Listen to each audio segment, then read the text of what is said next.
Dr. Michael Eric Dyson knew he was wrong, so he apologized to Jay-Z.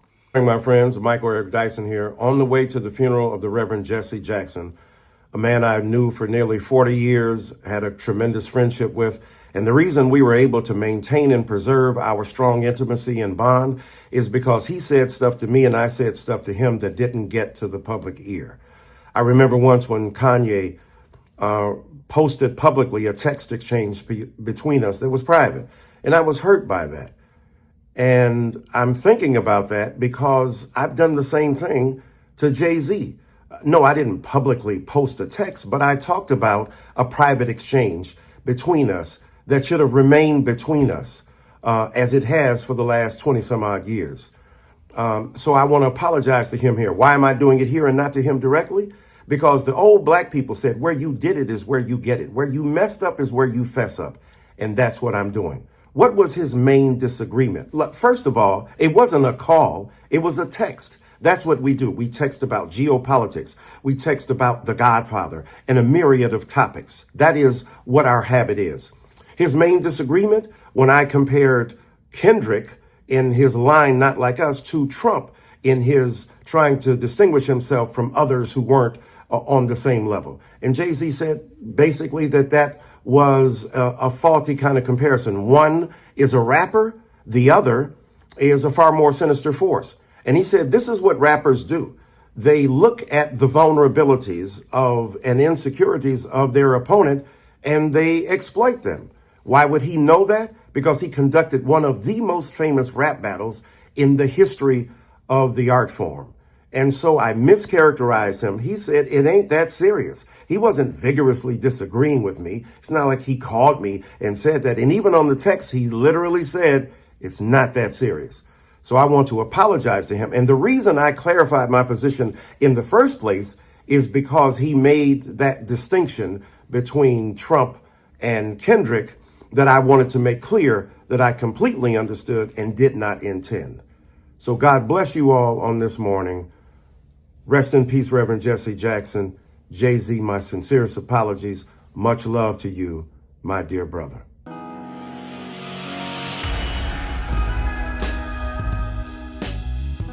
What's up, world? Your boy Challz Brown back again talking facts. Hit that like button, hit that subscribe, hit the notification bell. Keep sending those cash outs to CLBMG. Join that membership and all you buying that merch down below. Gang, listen, before we get started, I need you to go down in that description, hit that Temu link. You already shop Temu, use my link to do it. Gang, listen, your boy knew he was wrong. He was grandstanding. He was name dropping. A lot of people don't see it for what it is, but I do. He was using Jay-Z's name for clout, as they say, and it backfired. And he realized a day later that, oops, I put my foot in my mouth and I caused a whole stir that was way greater than the original stir that was so dumb. He's laying down his whole career to fight on this throne for Drake, and for some reason he dragged Jay-Z into it, and all the Drakeites and whatever you want to call them, they went crazy because they started to point once again at the Dastardly Rock Nation. I told you they were out to get Drizzy. I told you. And this is where we are at this point with the conspiracy theories out of control, and a lot of people are going down for this. They even with the apology, they're all in this man comment saying, why are you being bullied?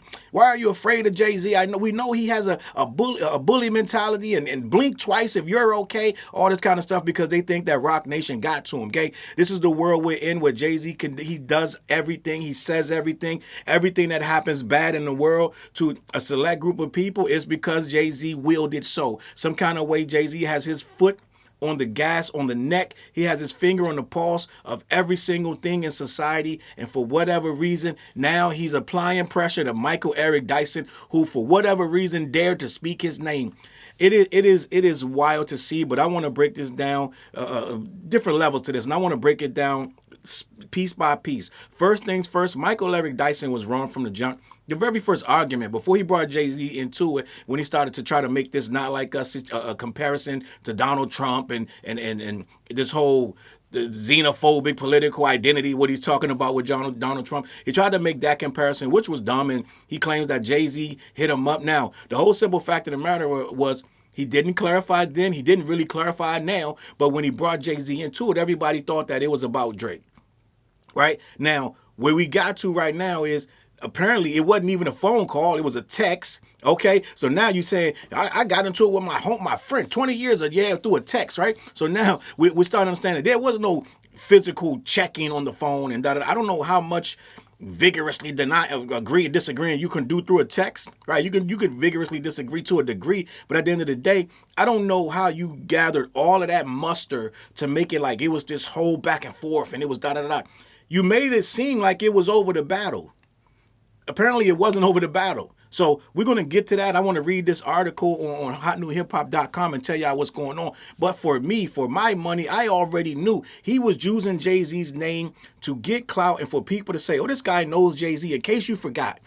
Right? If Jay-Z's talking to him, then he must be important. He wanted to make everyone feel like he has a voice in this space, and all he did was ruin the last bit of vestige of credibility he had in this space to us, right? You may still have a bunch of credibility to them, to those, and the other ones on the other side, but over here, your credibility's shot, and it's never going to be repaired because you jumped on something that you showed your fandom. We've known for a couple years now where your allegiance lies in this situation with this battle, Drake versus Kendrick. That we were already aware of that, but people were letting you live with that. We saw we heard the little comments here and there, and we were kind of annoyed, but a lot of people moved on. This time when you came back out of nowhere on the Jay Moore show and you tried to sum this thing up and make it all about colorism, this, that, and the third, and you kicked the bear.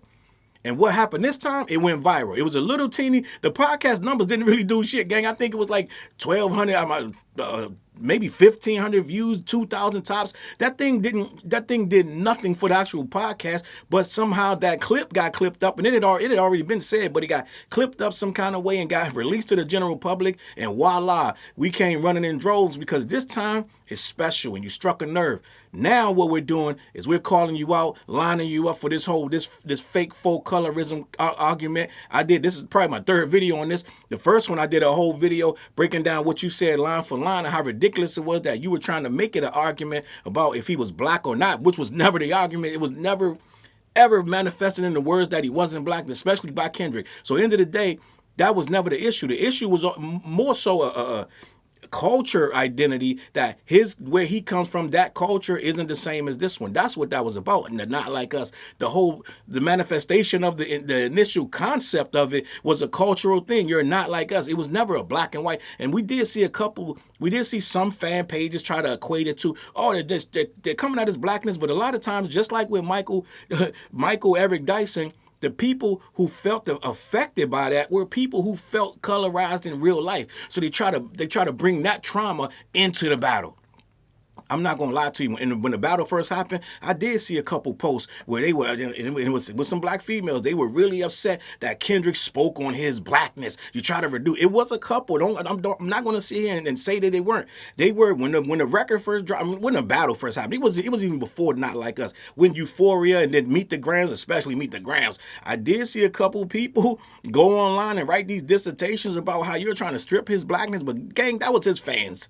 It was nobody that was in the middle or kind of like trying to we just talk about the topic of black. No, it was his fans making a whole argument about he's black and you're dead wrong. You're trying to reduce his blackness. This is what we're talking about. This is what Logic is talking about. Da, da, da. So that whole argument, it kind of was there. It was seething in the undercurrent. It wasn't the big thing because they were trying to deal with the pedophile accusations. But end of the day, it was there. So I'm not going to act like it wasn't. But it never caught steam. It was never a big deal, as we say, right? End of the day, we kind of we addressed it a little bit. We were like, that's not what it was saying, gang. But we moved on. As a culture, we heard you. We heard your pleas, your cries about don't colorize people, and we addressed it, and people had the conversation, right? But that was never an issue until now. It became a real problem this time, and a lot of people jumped in, a lot of very intelligent people who deal with that colorism issue and deal with all of these issues of race and classism and all of these things, like a bunch of isms of people that deal with that on a regular basis chimed in, and it became a real big conversation. But it wasn't the time or place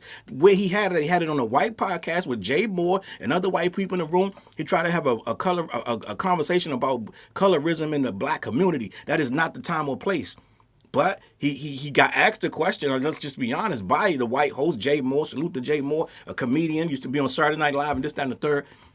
And Jerry Maguire, like I always say, Bob Sugar from Jerry Maguire.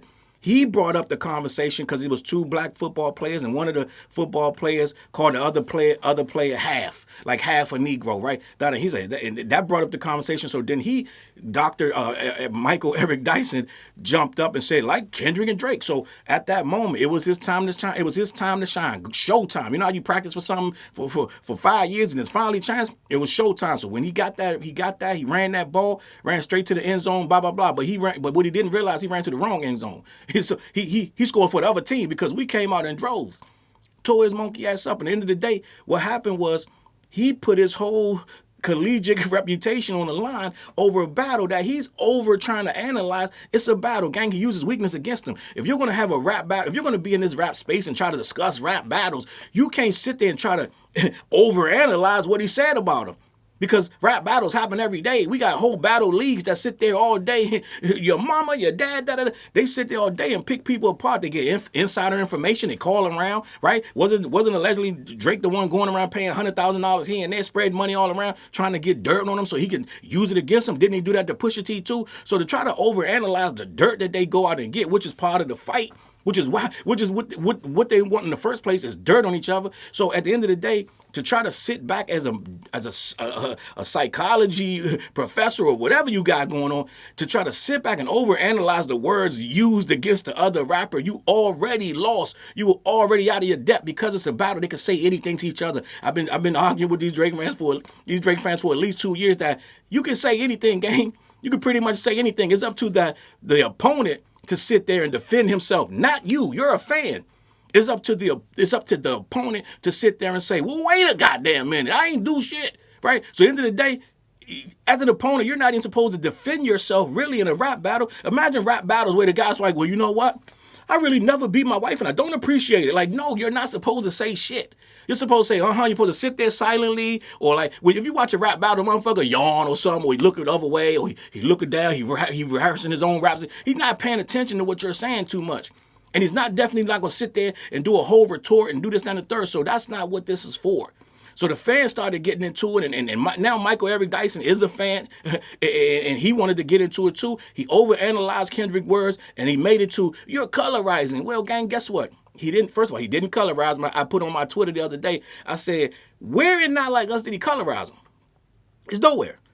Drake fans start reaching. Well, he said, I don't want to hear you say I don't want to hear you say nigga no more. I said, where did he colorize him? Because that's not it. If you understand the meaning of colorizing, they don't understand the meaning of colorize. A lot of them, they too young to understand the conversation. They're too young to understand the conversation of colorism, right? Some of them is from the suburbs where they don't have no issues with it, right? So they don't even understand the conversation. They just understand that it's a defense. They just say, oh yeah, he colorized. Some of them are jumping this. They don't understand. That's when in the black community, we will attack you based on your skin tone to try to say one is less than the other. So if let's say this, if I'm light skinned, I might say, you African booty scratch, I might call you dark, and this, that, and the third, I might crack on how dark you are. Or if I'm dark skinned, we may say, this light skinned nigga soft, da da da. Okay, and I don't know if you know me personally, but they call me both. I could go on either side, but for the most part, I was looked at as light skinned, end of the day, right? But I'm not as light as some of these guys. But I understand. So I understand the conversation. I understand the topic. So what we're doing is a lot of people who don't understand that what you're trying to do is usually in a combative way, a diminishing kind of way, a disrespectful way. No matter how you do it, you do it in a way where you're trying to kind of downgrade that person based on the tone of their skin. Right? It ain't about whiteness or black. It's not that. And once you go into that, you're in the wrong conversation. Colorism is not about you're white, I'm black. That's not it. And we're not trying to de-black you, da-da-da.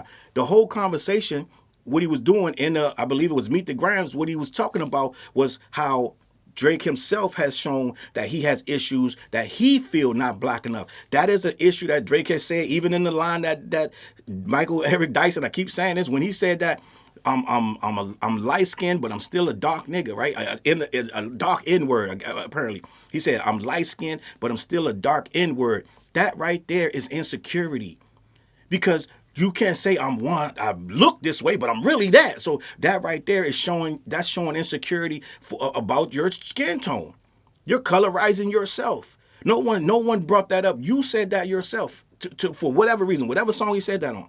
So right there, that's showing insecurity about your what's wrong with being light skinned? Why would you have to say that? You wouldn't have to say that out loud. So for you to say I'm light skinned, but I'm still a dark N word, right there, you're already trying to level yourself against what you perceive to be the strongest of the two. Okay, end of the day. So what I'm saying is, when they start this conversation, they don't always hit the nail on the head because they don't know what it's really about.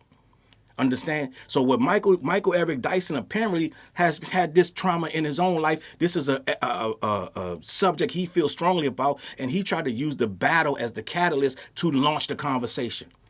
Okay? And a lot of people got in my comments on Twitter talking about, oh, he talked about his white mom. It's not about white moms. It's not about that. That's a whole different conversation. Okay? So color, when you're colorizing, and what Kendrick did was he brought up the fact that that's the only way he could say he was trying to colorize him, because he brought up the fact that he himself has an issue with his lightness and how he is perceived in the culture by other rappers, because he's not from this country, he's not from America like that. He goes in the summertime, but that ain't no way that you gonna say you know how to live and function in Memphis because you went there in the summers.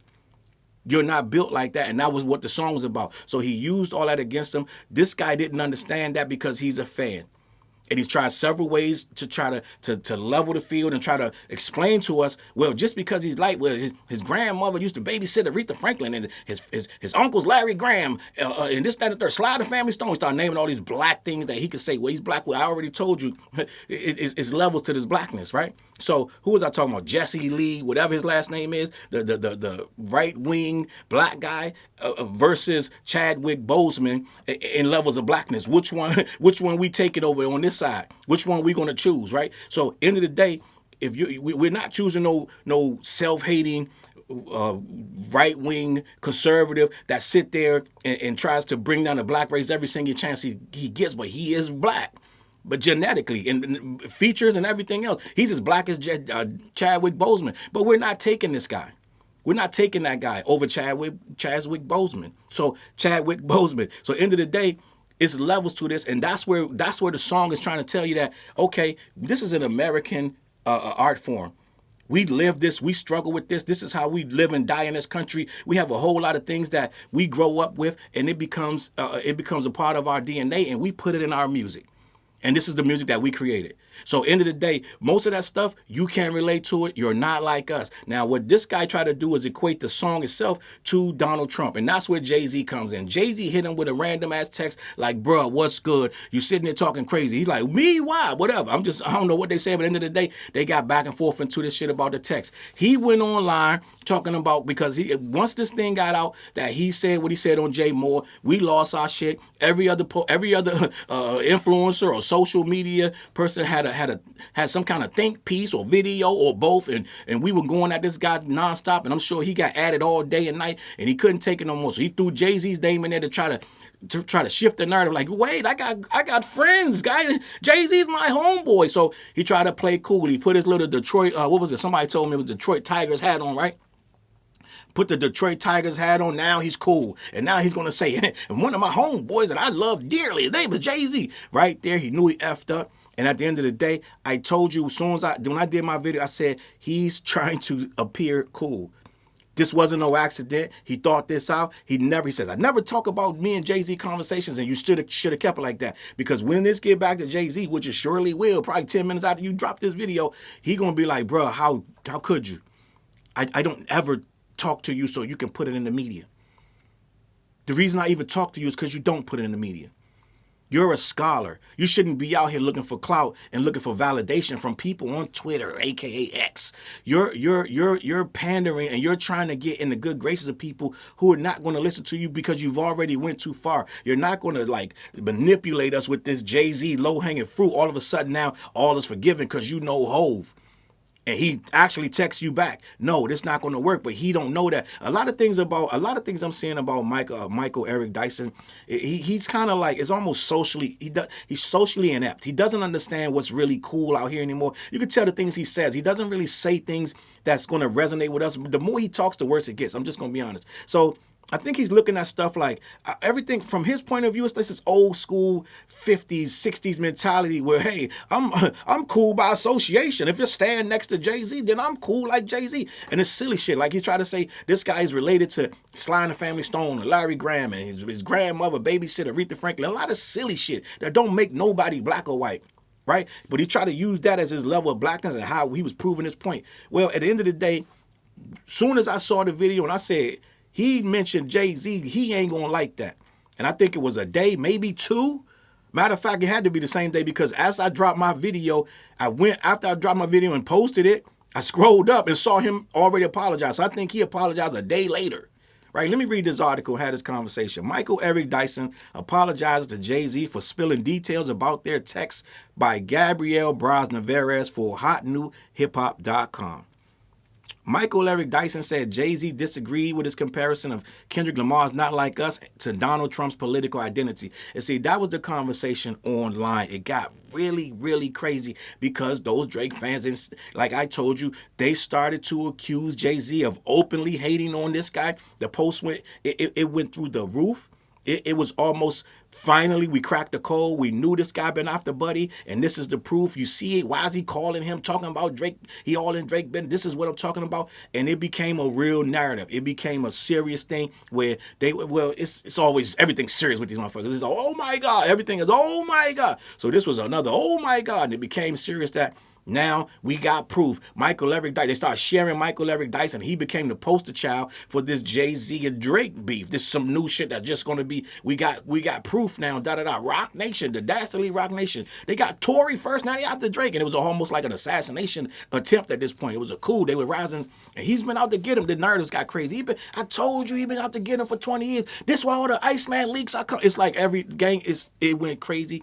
I even made a post. I said something to the effect of, how does a call from Jay-Z and his personal friend, a private call to his friend, turn into Jay-Z been out to get Drake forever? It's like, it doesn't make any sense because we don't know what they talked about, and apparently it wasn't even about Drake, the conversation. It was about Kendrick being compared to Trump. They don't care. They had already had all these narratives made up, pictures of Jay-Z and Jay-Z's wife. They already ran with the gang. So it don't even matter. There's no coming back. No one's going to make a retraction.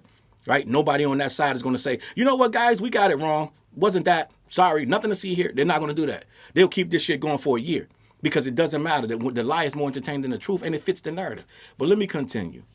As an accomplished academic and author, it's very interesting to hear Michael Eric Dyson comment on what's going on with hip-hop today. Following his viral take on the Kendrick Lamar battle with Drake, he chose to apologize for spilling details about his conversation with Jay-Z about his perspective. For those unaware, Dyson revealed that Jay privately disagreed with his comparison between Kendrick's Not Like Us and the xenophobic political identity of Donald Trump. And he didn't say all that at first. He left it mad blank, so he left it to everyone's interpretation, and everybody ran with this shit. It was like, listen, it was bedlam out there. So he messed up a lot of things in a lot of scenarios, and it's not going to get better for him or Jay-Z online because now, even with the apology made it worse. Let me continue. He took to Instagram this week to apologize to Hov for speaking on his private conversation, elaborating on his Kendrick Lamar and Drake take before attending Jesse Jackson's funeral. Rest in peace, Jesse Jackson. I remember once when Kanye West posted publicly, this is him talking, a text exchange between us. And Kanye does that shit. I always thought that was some sucker shit, and it's going to take a whole lot for me to ever, it would have to be like, listen, life or death for me to sit there and screenshot somebody's text and put that shit out in public. It would really have to be serious. I don't ever see me doing it. I'm just going to be honest. But this is what they do. They take your shit, especially Kanye. He's really, I wouldn't text Kanye shit. I'm just going to be honest. Because the shit he going to eventually, if not today, tomorrow, he going to post your private shit. He does it to everybody. Quote, it was private and I was hurt by that. I'm thinking about that because I've done the same thing to Jay-Z. So what he's trying to say is, he sat back and thought about what he did. First of all, he had to know he was wrong.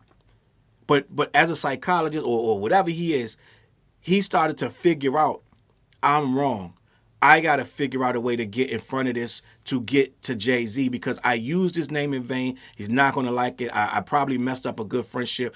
But if I can repair this by making this kind of narrative that I came to this conclusion myself and I was hurt too. So now he throwing Kanye name in there to to make the narrative again where, oh, I got this moment of clarity because Kanye did it to me. So now I understand what I just did and how I was wrong. So now he got a whole narrative where he's the victim, so now he just victimized somebody else the same way he was victimized, and it's a whole way to tie it all together. Like he had this whole lightning bolt moment that, shit, didn't you get upset when Kanye did it to you? And maybe he did, but at the end of the day, I think it was a deeper thought. I don't think it was just about Kanye. I think the Kanye thing came to him as he realized how bad he messed up. Let me continue.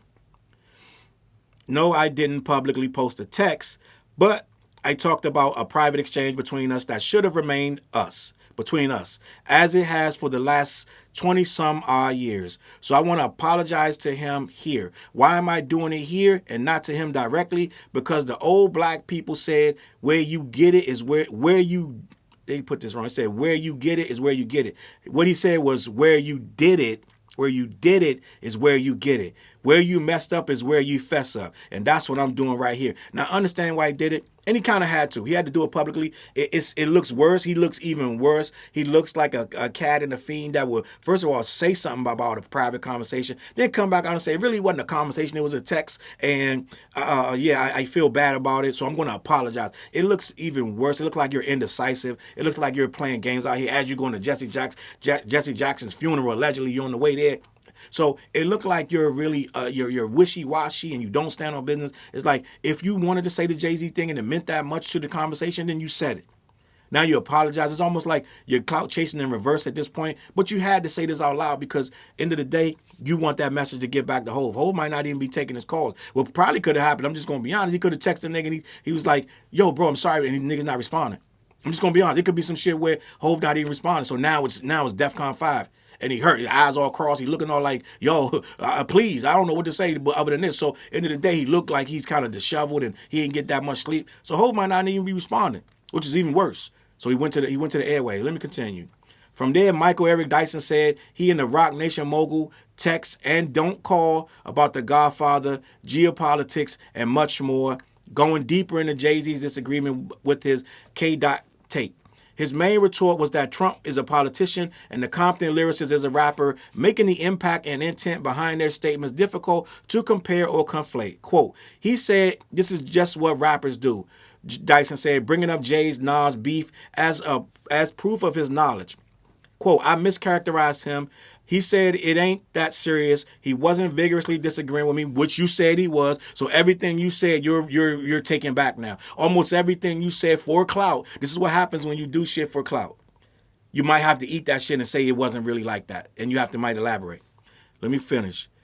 He wasn't vigorously disagreeing with me, so I want to apologize to him. And the reason I clarified my position in the first place is because he made the distinction between Trump and Kendrick that I wanted to make clear that I completely understood and did not intend. So God bless you all on this morning. Rest in peace, Reverend Jesse Jackson. Jay-Z, my sincerest apologies. Much love to you, my brother, my dear brother. So what he did was he ruined this man's trust in him. He's never going to do it again, but it don't matter. It don't matter because you can never take back what you said, but what's happening is now they don't believe the apology because they're like, Jay-Z's threatening you, you're in danger. Like it's all this. So you made everything worse. There's not. The more you talk, the worse it get. That's why Jay don't talk. I saw somebody on Dr.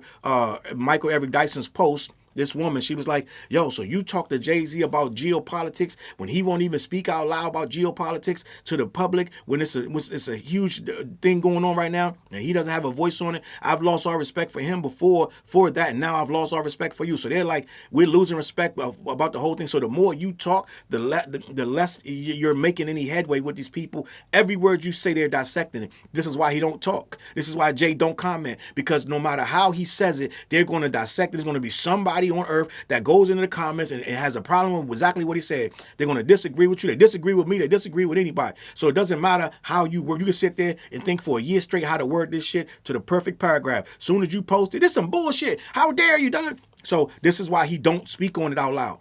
This is why. He probably just do actions behind the scene that whatever he's doing is what he feels he needs to do, just like a lot of us. But at the end of the day, this guy doesn't understand that the more you talky, the worse it get. And at the end of the day, he has put his foot in his mouth one too many times over this conversation that doesn't even need to go this far. Like Hov said, it ain't that serious. So at the end of the day, he apologized. Hov might have taken it. He might have took it. He might not. But I think he might not be getting through like he want to, and that's why the apology came on. Because he really could have just apologized privately. Because all you're doing is stirring this shit back up, and now we got another video about you.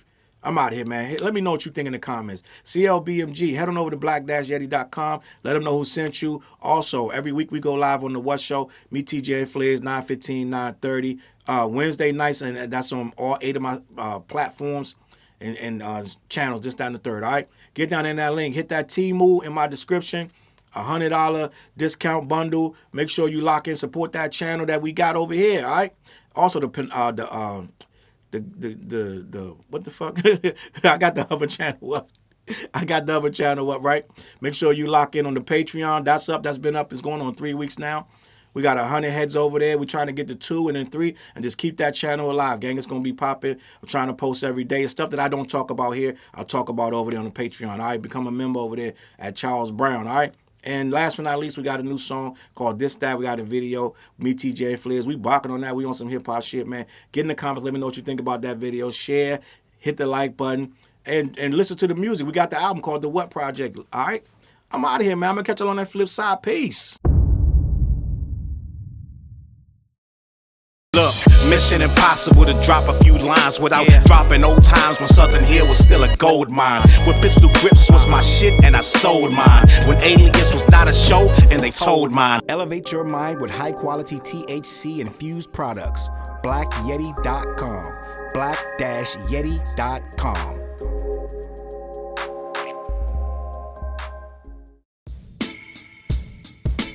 CLB. Get my coat, get my sheepskin, grab my wallet, get my pocket knife, and get that hat right there. We out. Grab my pocket knife too. Let's go. When I first came to the city, niggas didn't believe me. I just wanted to join a team and throw assist pass easily. 6-man off the bench, alley-oop pass freely. Suit up for one game and hope a scout might see me. But nah, niggas is greedy, wasn't rocking with him. Unplugged the scoreboard, put a lock on the gym. Told me to power forward, point guard at the rim. And left me with no center and a ball full of phlegm. Not knowing that I'm a dog, a Rottweiler within, with the heart of a pit bull that don't bark for pretend. My bites cut deep, break the bone and the skin. With the level of hustlenomics you do not comprehend. So first I took a block down on the west side end, and then secured a spot with some goons and some kin. And then sent out some flyers, let the games begin. And in 6 months time, the city like that's him. Oh yeah, he the one that moved the hustle to the burbs. And yeah, he the one that knocked the hustlers off the curb. And yeah, he the one that set up shop without a word. And he the one that got it cracking, and all he did was rapping by the Hooters. I kept killers from being shooters. Put a mic in a thug's hand, now he loyal like Pats fans. Take a man off the streets past the needles and crack cans. Promise mama to keep him safe, then put some food in his face and he'll kill for you. But I don't need him for that. Click like, click share, tell them bitches we back. Share the whole location, tell them niggas where we at. Cause we out here, we ain't the cheese, we the trap.